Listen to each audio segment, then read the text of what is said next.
Today we're going to be looking at some data from a fictitious grocery store and its frozen food section. It's going to focus mainly on inventory and not pricing. So we'll see if we can find some problems and issues using data visualization. So first let's go and import our text file. That's the file we're going to be using. And let's take a look at what we've got. So the file is going to come in this format, with the name of the food item, the date that the record was made, the type of food, frozen food or pizza, ice cream, the supply company, as well as these inventory numbers, including received, which is the number of items that came off the truck that morning. Stocked is the number of items that were moved from the inventory to the shelf. The storage here is how much was in the inventory at the end of the day. Shelf is how much was on the shelf at the end of the day. Sold is the number of that item sold that day, and returned are the number of items that people brought back unhappy with. And we've got two locations. The one called Overstocked has a bunch of inventory, probably more inventory than they need. And then there's another one called Low In, which is suffering from shortages. So let's do our first visualization with this information. We're going to create a simple line graph to show us how the items are flowing through the system. So let's start by grabbing the date and putting it on our columns. We'll go ahead and make this continuous, and we're also going to make it exact date. All right, and now we are going to put we're going to create a different graph for a number of these items, starting with received. And we're also going to separate it out by color by coming over here and grabbing the item name and dropping it on color. And there's going to be a lot of lines, and that's okay for now. We'll do a little bit of filtering to make them easier to look at. First thing that we will do is come over here and grab the type, and we're going to turn that into a filter. So we're going to show the filter, and that will allow us to get rid of a lot of these lines. We're also going to make the date a filter, and we're going to make this filter continuous and use range of values. Alright, and we'll make sure that we show this. And now we have a nice line here, and we want to make that also exact date, so that we have the ability to slide it back and forth. Because this data right here is going to be showing us 6 months from December to July. So let's take a smaller look at it. Okay, so each one of these little bumps represents a day that the items came in. And I'm not thinking the line is a very effective way to look at that. I think that this would be far more effective as a bar chart. Okay, and that's a little bit easier to read. As you can see, we have these little sections showing how many items came in on that day. And some of them are a little hard to see, but I think that does a lot better job of showing us what's going on in that back room. All right, next up, let's go ahead and do our storage. And we'll drop that right here. And this one I think we can turn back into a line.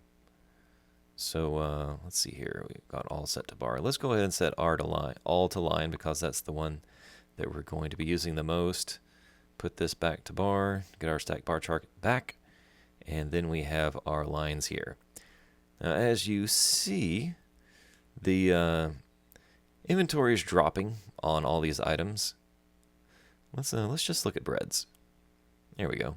As you can see, the items are dropping throughout as the days pass, as items are sold and restocked, and then on the day that we receive some inventory, we notice that the bar jumps up like that. So that jump right there represents this inventory that was received. This jump in inventory represents those items that were received. And let's go ahead and add another filter here. Probably something I should have done earlier. And that is to make sure that we are only looking at one of our data sets. Let's look at overstocked.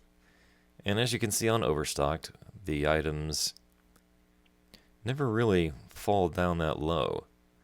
They always stay pretty high. And if we click all, we'll notice that very rarely do any of them ever come down here and touch the 0 line.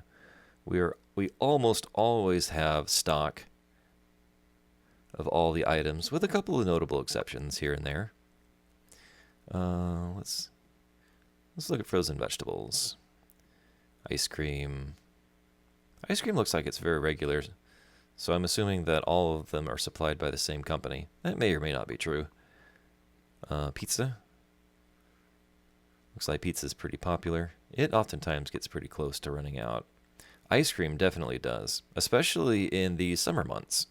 So I'm assuming that we sell a lot more ice cream in the summer months than we do in the winter months. All right.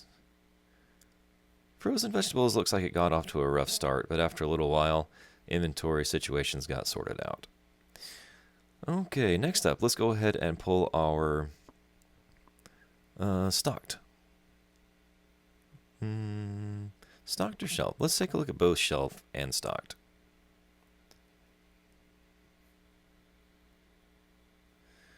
Okay, now things are getting a little busy. Let's shrink that down a little bit and see if just by looking at it we can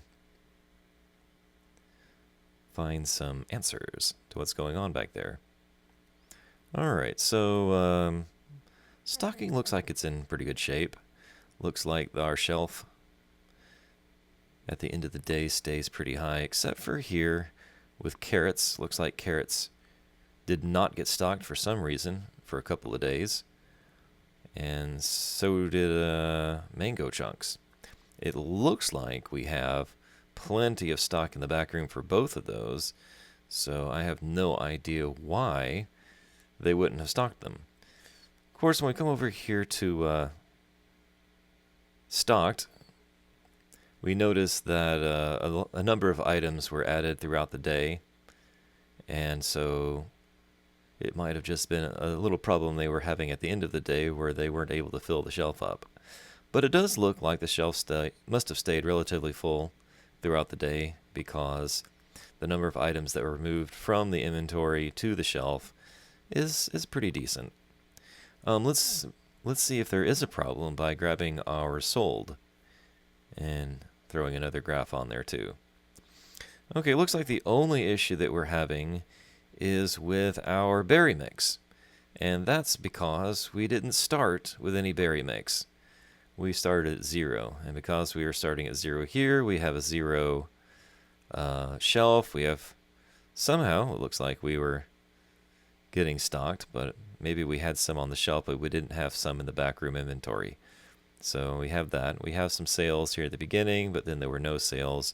But then when we got our berry mix in, we noticed that our inventory jumped up, our shelf jumped up, and our stock jumped up, and our sales came online.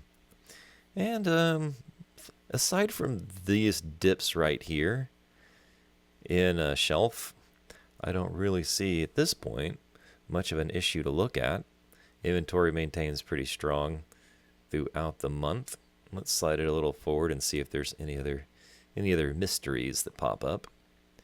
It doesn't look like it, though we'll notice that for some reason we find that the shelf is not quite stocked as often, and our sales in general kind of drop as we hit March.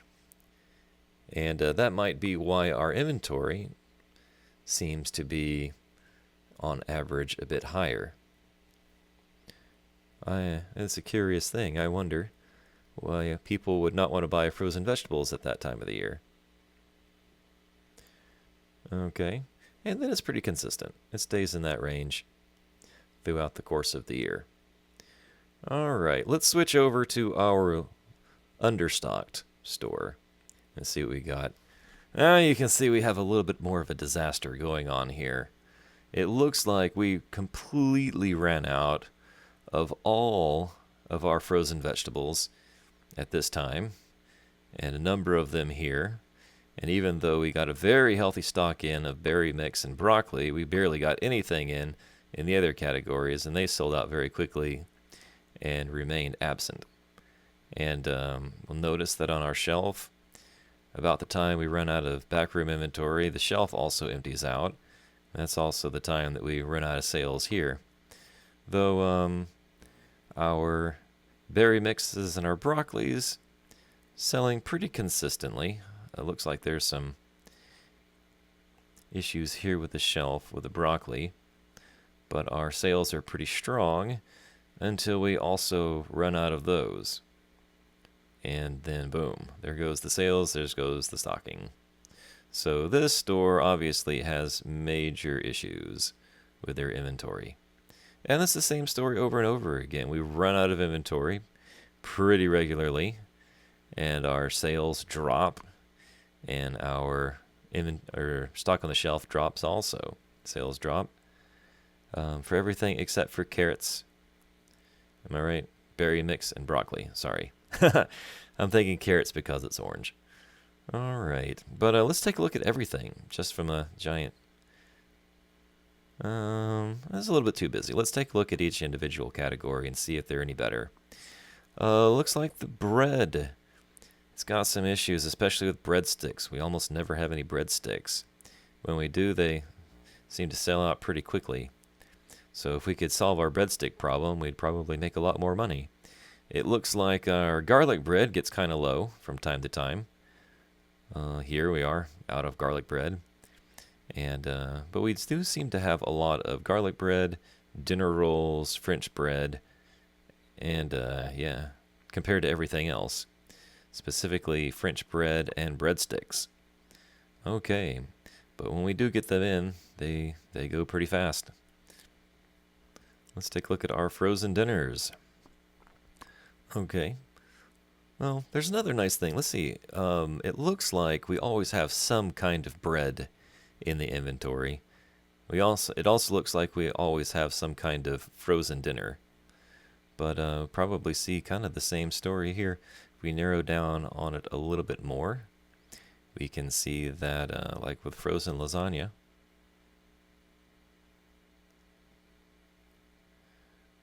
yeah. Let's add another filter so that we can take a better look at individual items. So we're going to go to item name here, and we're going to show that filter. Alrighty.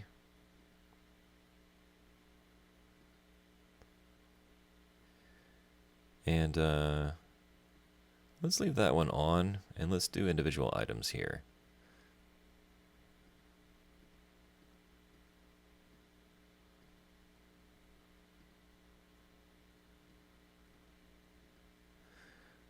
Let's get rid of this filter for now.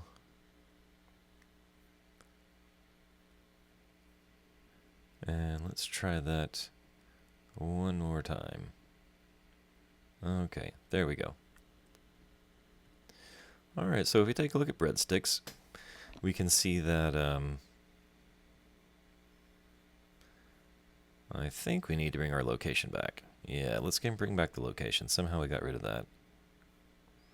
And let's look at our low in. Alright, so same story. A little bit easier to see. I'm going to go ahead and move this up here to the top. And let's also go ahead and take all off of that to make it just a little bit smaller. There we go. Now we've only got one or the other. And we don't really want to look at both of them at the same time in this exercise, so we'll turn it into a single value list to save us a little bit of time. Alright. Now we still have the opportunity to want to look at maybe more than one product at a time here. So I'm going to leave these as checkboxes. All right, so let's grab them. Let's look at cheese pizza in our overstock. Pretty consistently comes in stock fall, or the backroom inventory falls a little bit below half, but then bounces back up. And if we look at the whole year, we can see that that is pretty consistent. Sometimes we, like here, I don't think we saw as many sales, but our shelf seems to be relatively well stocked, though there's some instances at the end of the day where it's not, but pretty consistent in how items move to the shelf. We kind of see a fall off here in the summertime, maybe because the students are out of school and they're not ordering as much pizza in their dorm or buying it from the store. Let's cross-examine that with, I think we have another pizza type in here. Yeah, veggie pizzas. Alright. Looks like the veggie, I'm assuming they're coming from a different company because they arrive on different days. But kind of the same story. They are doing pretty well here. And then we see that our shelf stays populated as our sales fall. And we also see a deep dip in the number of items that are moved to the shelf. All right, so let's go ahead and look at low end. Looks like, actually, it looks like they keep these pizzas pretty well stocked in low end. Though they have more trouble keeping the shelf full, that's for sure. But we also see the same trend falling off during the summertime. Let's look at ice cream, which I feel is going to be a little different. Vanilla ice cream. Ooh, now that's a big problem. Looks like we run out of ice cream very quickly and hardly have any received to fill it in. Yeah, let's take a look. First, we see a dramatic drop in our supply, and then we stay empty for a while, get a tiny little bump here, a little bump there. And we do see a spike in the shelf, as well as stocked and sold, which are all pretty consistent. You know, whenever we have ice cream, it flies off the shelf, and then we don't have it for a while. So if we could get more ice cream in during these times, we would be able to make a lot more money. Okay, I want to create another view here where we can take a little bit closer look at whether or not some of these shortages are, like, shortages in sales are caused by a problem with our inventory. So to do that, let's make another sheet, and we're going to start off with some of the same things. We're going to put date here on the column, we're going to make it continuous, and we are also going to make it exact date. But this time on the rows, we're going to put our item name. Okay. Now, I also want to put our number sold here as, what should we do? Let's do it as size. Okay. And we'll see if we can get a circle graph going. There we go. Alright, we're also going to want to bring in our filters for the date. Show filter. We're going to go ahead and again make this continuous. And the exact date.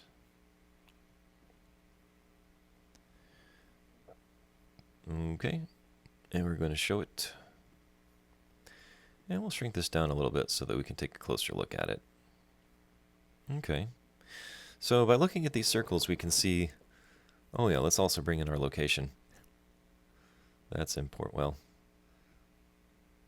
that is important.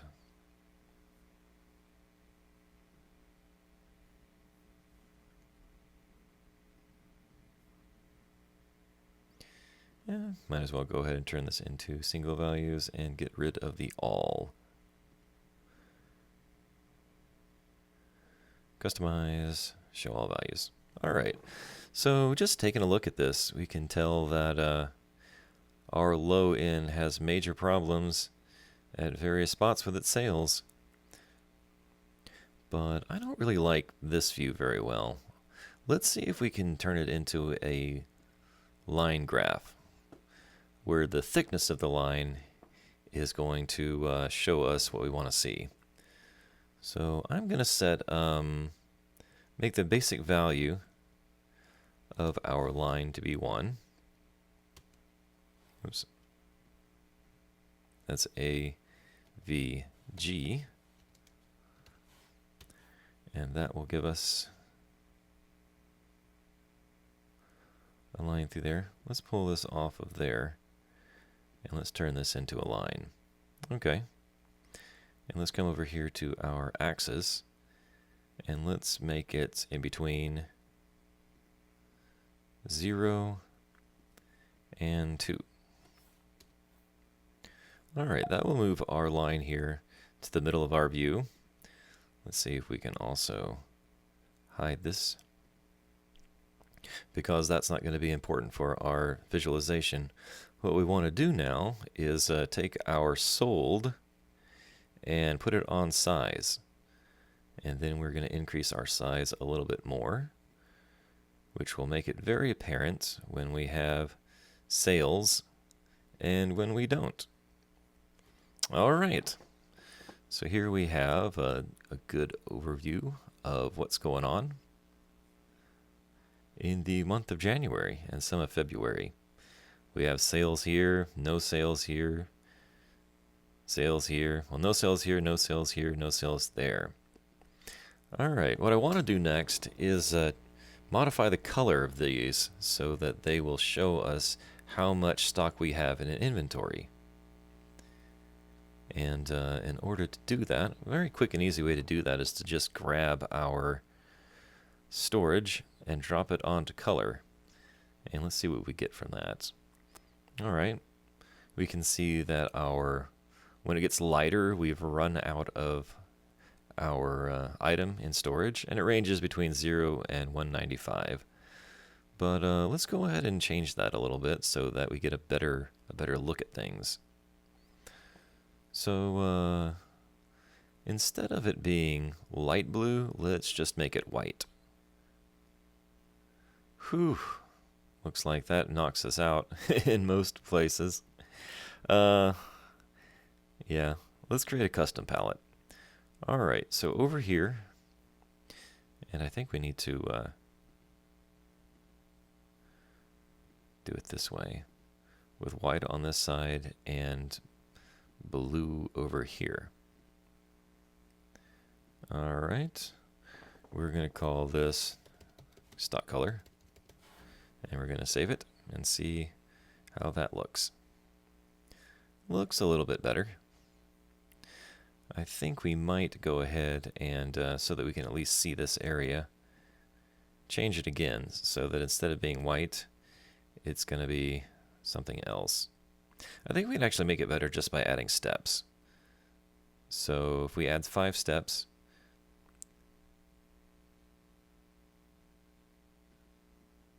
maybe add a few more. Okay, let's see what that looks like. Looks like our barbecue chicken just doesn't show up at all. Yeah. Let's change this color here to make it gray. Let's make it a little bit lighter gray. Okay. And that's a pretty telling graphic, I believe. Anything that looks gray is going to be a problem. Anything in the blue is well stocked.